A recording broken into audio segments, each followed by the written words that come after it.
Nah, jadi kalau orang yang tidak mampu bertanggung jawab ini, seseorang tidak dapat dipertanggungjawabkan sebatas penyakitnya saja.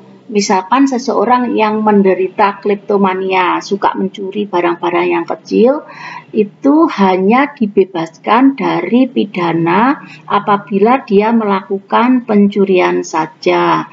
Apabila dia melakukan tindak pidana lain, maka dia tetap dipidana. Nah, jadi misalkan juga penyakit piromania, dia suka membakar, dia hanya bebas pidana kalau dia melakukan tindak pidana membakar saja. Seandainya dia melakukan tindak pidana lain, dia tetap dipidana.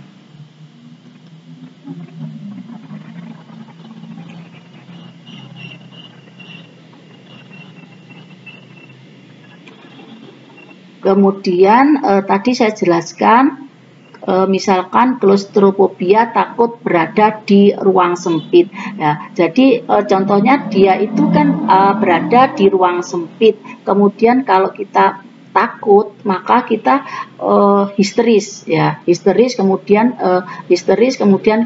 bagaimana kita sudah tidak di ruang sempit. Misalkan kita teriak-teriak, lah kemudian ngebrak-ngebrak pintunya, lah kemudian pintunya rusak misalkan. Nah, seperti ini kalau misalkan pintunya rusak, kita tahu ada tindak pidana pengrusakan. Nah, jadi kalau sampai pintunya rusak, maka itu tidak dikenai pidana.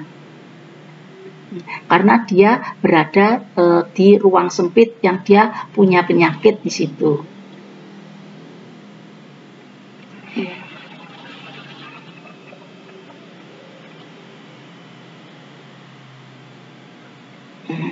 Kemudian ada yang dinamakan kurang mampu bertanggung jawab.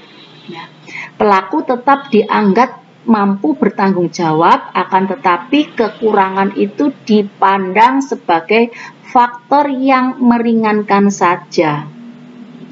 Maksudnya meringankan pidana. Contoh orang yang jiwanya kurang sempurna, ya.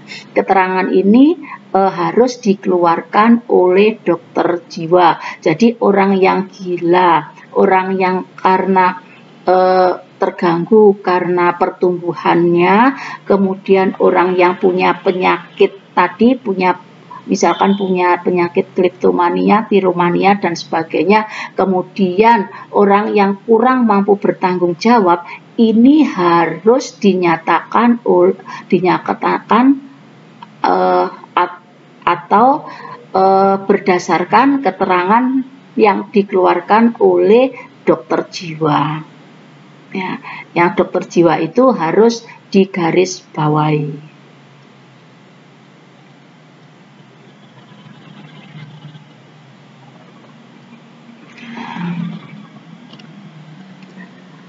Kewenangan untuk tidak menghukum pelaku ini hanya pada hakim, tidak ada pada polisi maupun jaksa penuntut umum. Dalam menentukan apakah pelaku menderita sakit jiwa atau sakit berubah akal, hakim harus menggunakan saksi ahli dalam bidang ilmu jiwa atau psikiatri. Psikiatrilah yang menentukan apakah pelaku memang benar-benar menderita sakit jiwa yang mempunyai hubungan kausal atau keterkaitan dengan apa yang telah dilakukan itu. Jadi harus surat keterangan psikiater.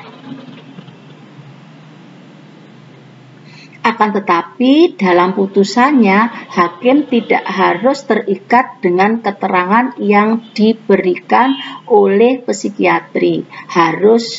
Hakim bebas menerima atau menolak keterangan yang diberikan oleh psikiatri tersebut. Artinya di sini memang hakim itu dalam memutuskan perkara itu bebas. Nah, kalau memang diperlukan saksi ahli, di sini psikiater, akan tetapi hakim ini tidak harus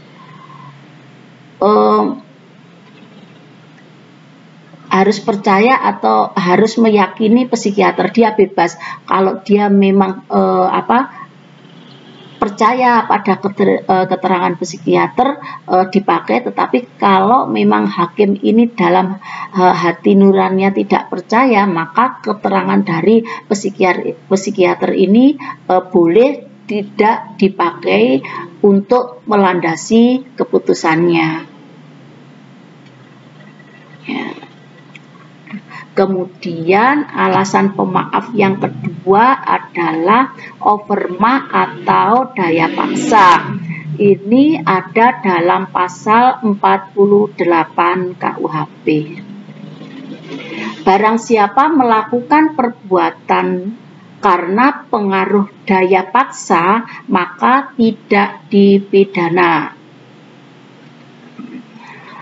Pasal 48 KUHP tidak merumuskan apa yang dimaksud dengan paksaan. Akan tetapi, menurut Memori van Toelichting, yang dimaksud dengan paksaan adalah suatu kekuatan, suatu dorongan atau paksaan yang tidak dilawan atau tidak dapat ditahan. Jadi di sini adanya paksaan secara fisik. Yang benar-benar tidak yang dipaksa itu tidak bisa melawan, tidak bisa memberikan perlawanan. Ya.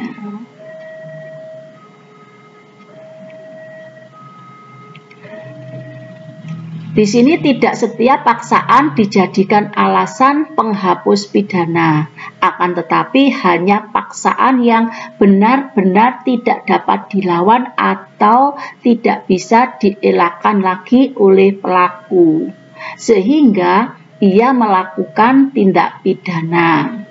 Ya. Paksaan tersebut biasa dikenal dengan paksaan yang absolut. Contohnya, seseorang yang dipaksa untuk menandatangani suatu pernyataan yang tidak benar dalam keadaan tangannya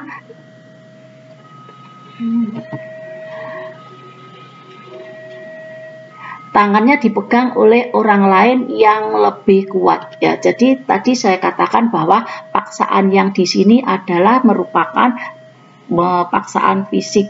Jadi benar-benar dia dipaksa dan tidak berdaya, sehingga dia menandatangani suatu pernyataan.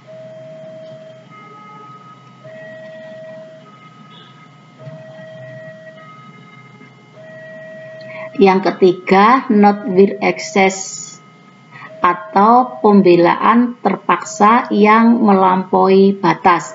Pasal 49 ayat 2. Pembelaan terpaksa yang melampaui batas yang langsung disebabkan oleh keguncangan jiwa yang hebat karena serangan atau ancaman serangan, maka tidak dipidana.